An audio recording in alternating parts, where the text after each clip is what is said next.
Welcome back, guys. Today is day 2 and we have the next question here and we're going to solve this today. Yesterday's was quite easy. Let's see how this one goes. So let me read this and then I'll explain what's happening. Alright, so what's happening here is that we're gonna continue looking for the chief historian, and the first location that the other historians find is not very far from the office that we had seen in the last question. So from there we go to this place, which is the red-nosed reindeer nuclear fusion fission plant. This was mentioned in one of the questions before in some other advent of code here. So I don't know the story behind it. I don't think I've solved that particular one, but there was some incident and they still talk about it just to connect back to it. That's what they've mentioned here.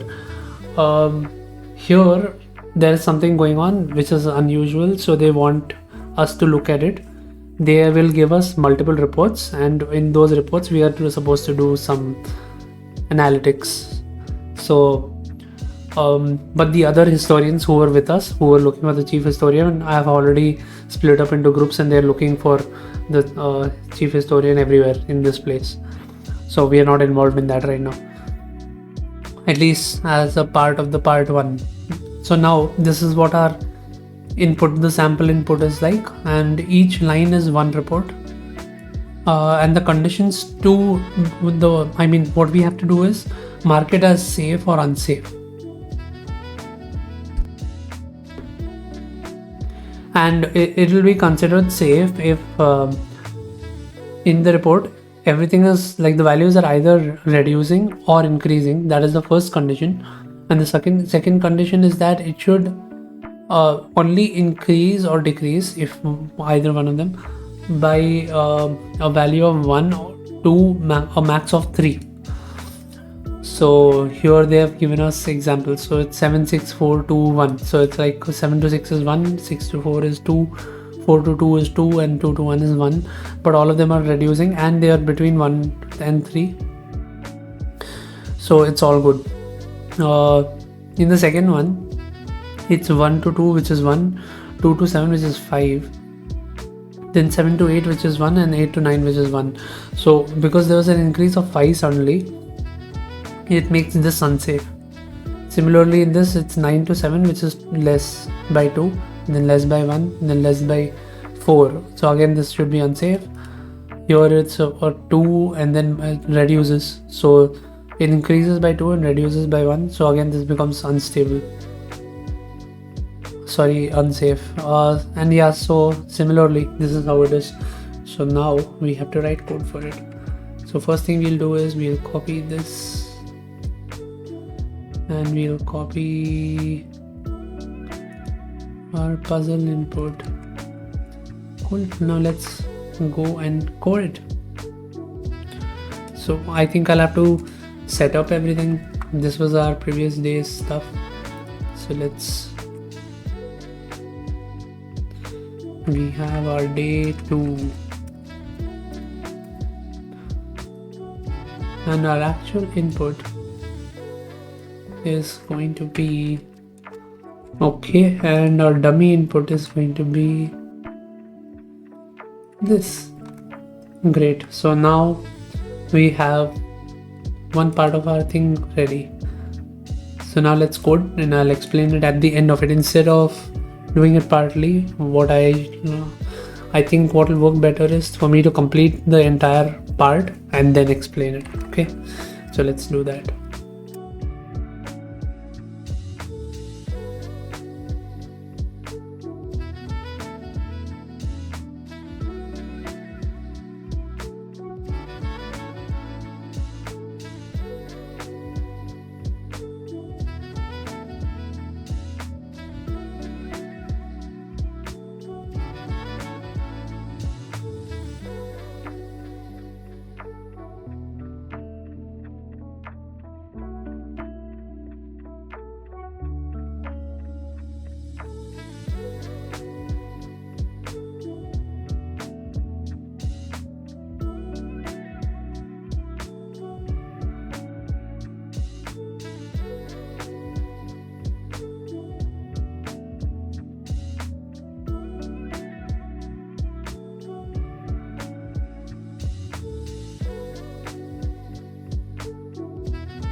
Okay, so I think this is going to be a very lame solution, so bear with me, but we will look for better ways to solve this. If there are any, I'll think about it.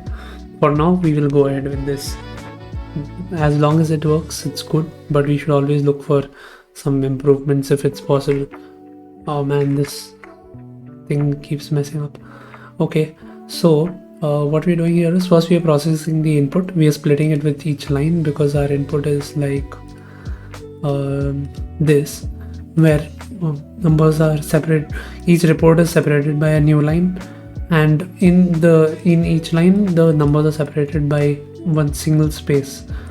So that's how the actual input is also like present. I think the number of inputs are different in each of them, but that doesn't matter anyway. Our code will handle it. Now, so we've split it according to that, and we have split it according to the next line and the space, and we're mapping it to a number so that we can do all this subtraction and all that. So this is what we end up with. Something like this is what we need. So each line is now a report. So we'll loop through each report. Here we have this whole report, and that's how we're processing it. So first thing we're doing is we're checking the direction of the first one. Okay, so initially there is no direction, and we are going to just mark it as safe unless it is proven that it's not. Then we loop through each element here, and in each element we start with the first one. What we are doing is we are comparing the element at the first position with the 0th index element, and then we are checking what the difference was.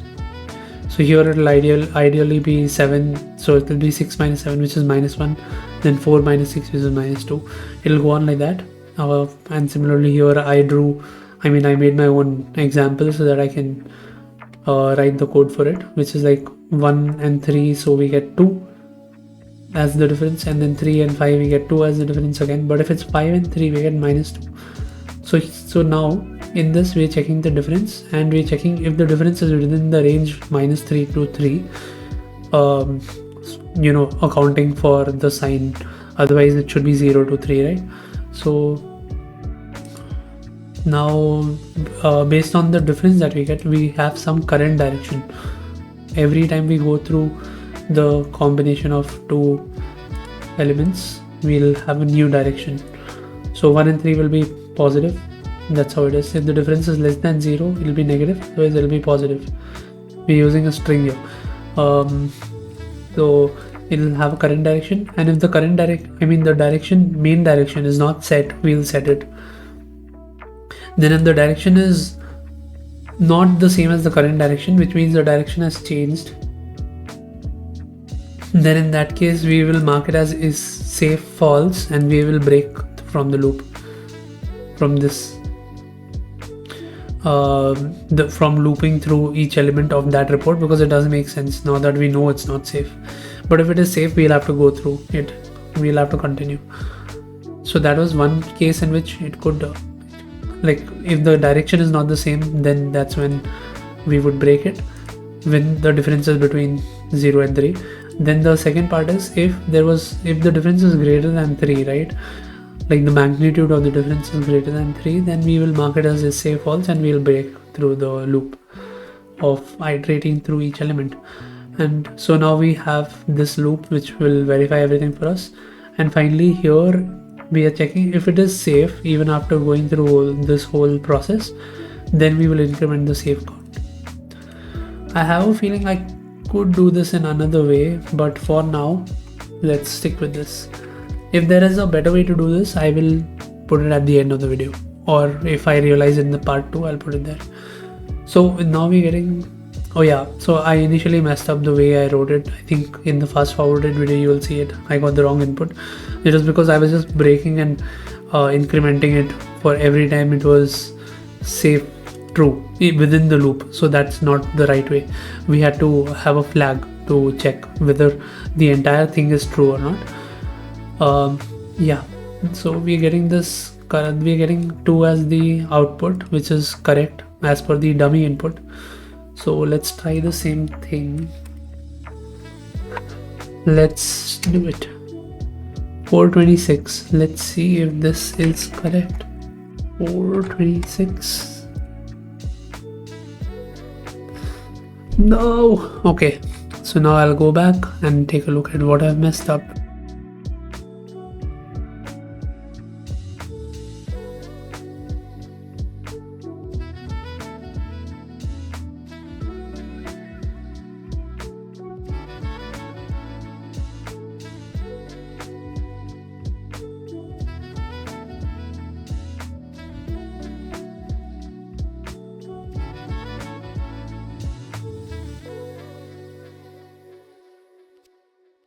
Okay, so what I messed up was that I didn't read the question properly. Which is what happens to me a lot because I get too excited about solving the problem and I miss the important parts of the question.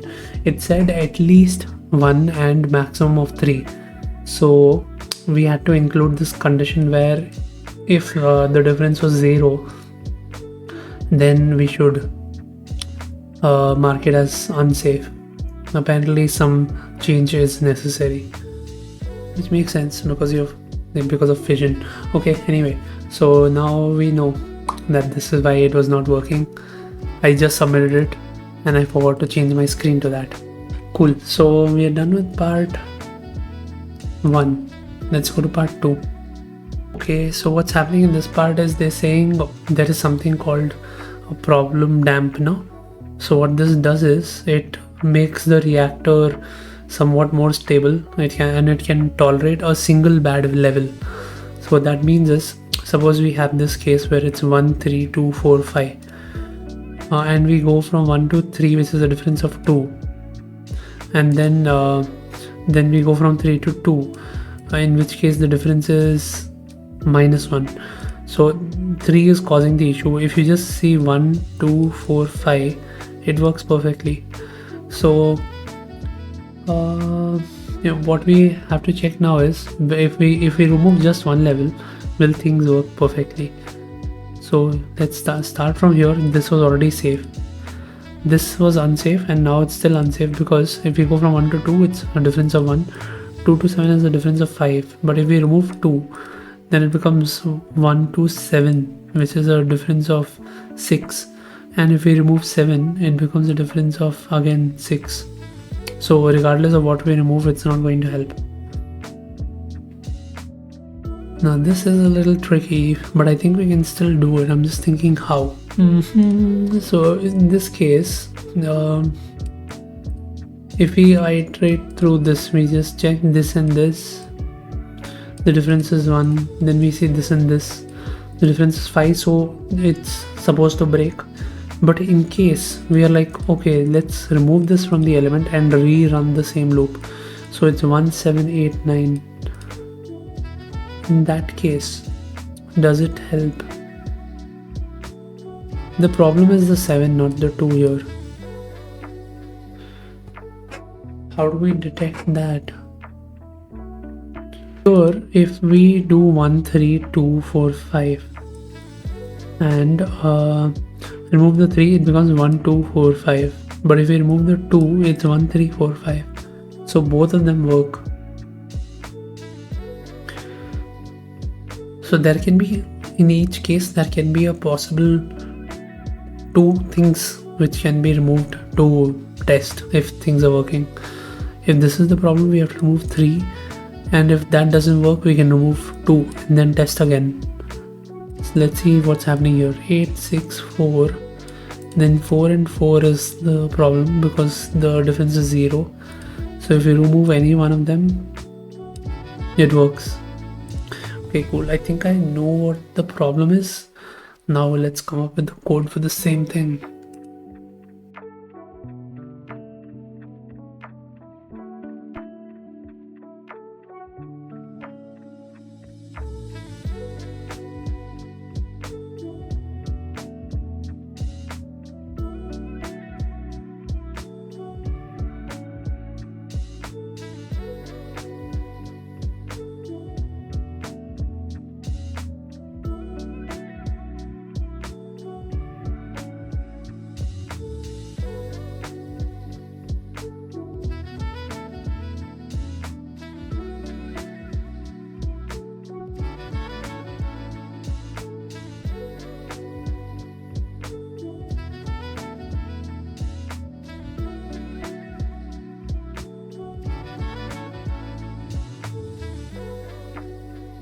Okay, so what I'm trying here is in a very dirty way.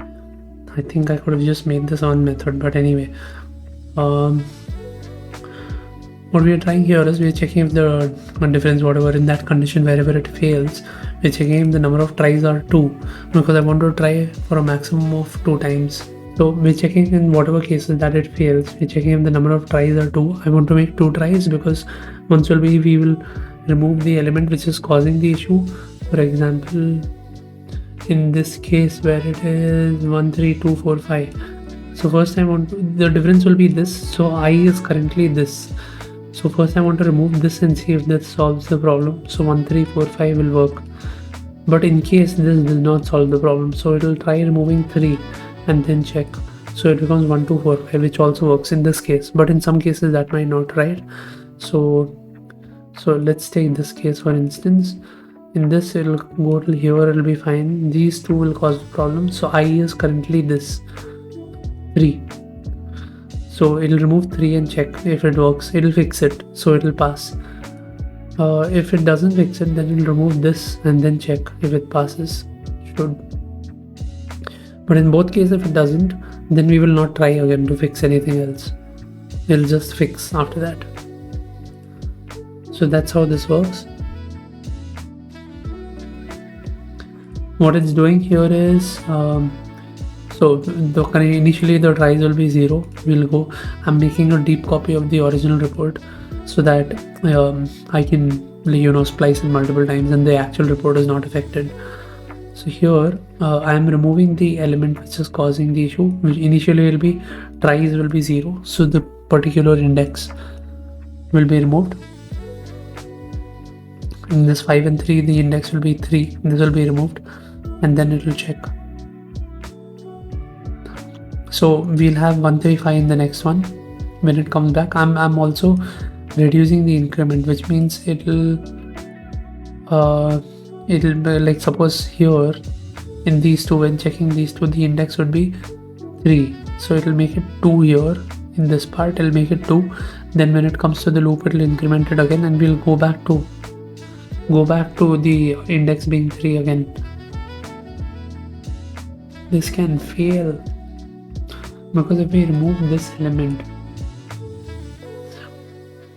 oh no, it won't fail because it'll come here, it'll increment this, then this condition will not be met, it'll exit the for loop, and so it'll pass. Cool, it works, man. Let's see, so we're getting 6, and if you remember, I'll just copy this 469.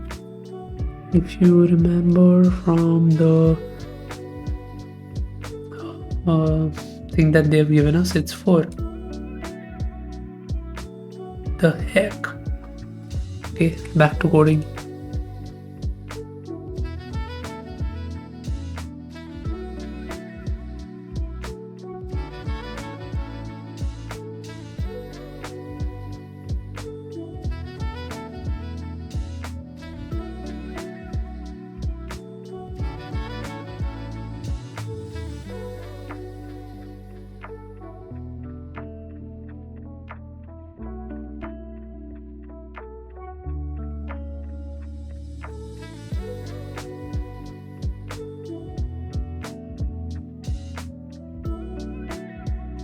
Okay, so we've changed things a little bit here and there. Mainly in this determine safety method, we have made the whole thing into a different method so that we can use recursion, and we are checking the report safety for each report, and we will return if it is safe or not. Based on this, we'll increment this. So in this, the only difference is there's a little bit more here. I've added something called depth, which is to do the recursion and stop the recursion at only one level. In case there's something wrong, this applies to every case. If the difference is like any 0 or greater than 3, or even if the direction changes.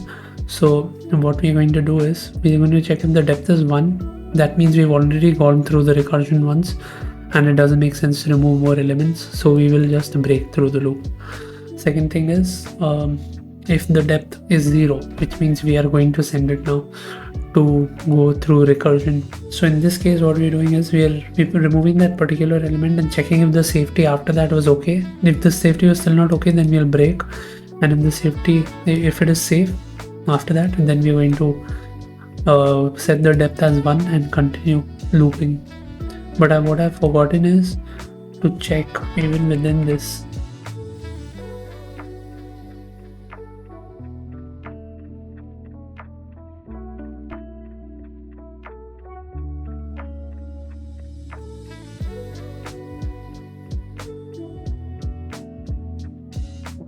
I also considered that, and now we're checking two safeties.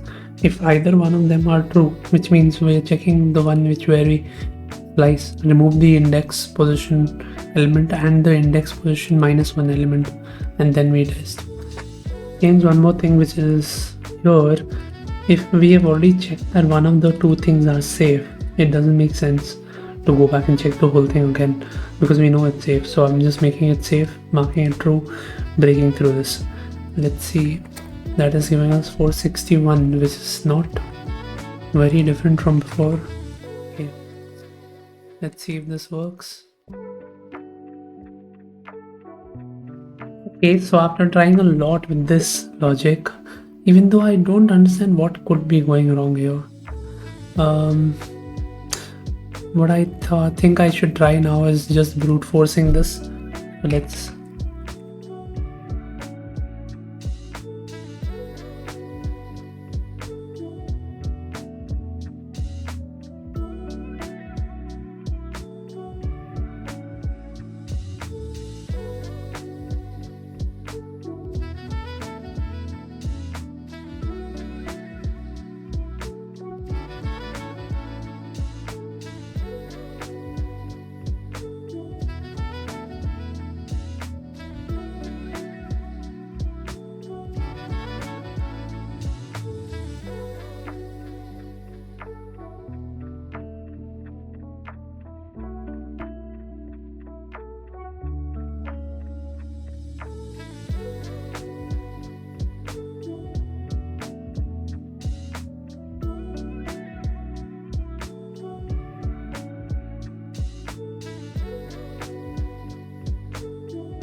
okay, so from this what we've got now is 465, and that's surprising because I was getting something very close to it before.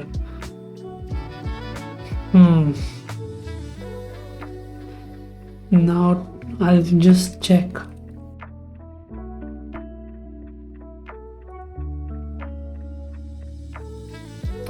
Man, this is horrible. I don't know what those 4 things were. I think our logic was pretty good, so I'll have to take a look at what could be going wrong. So let me take you through the code. Okay, so what we are doing in this is the brute force method that we're using. So we're basically going to iterate through everything and remove an element in one element in each of those reports, and then see if after removing one element, if we get the right answer. What that means is, suppose Okay, so I tried a lot of dummy inputs to test my logic.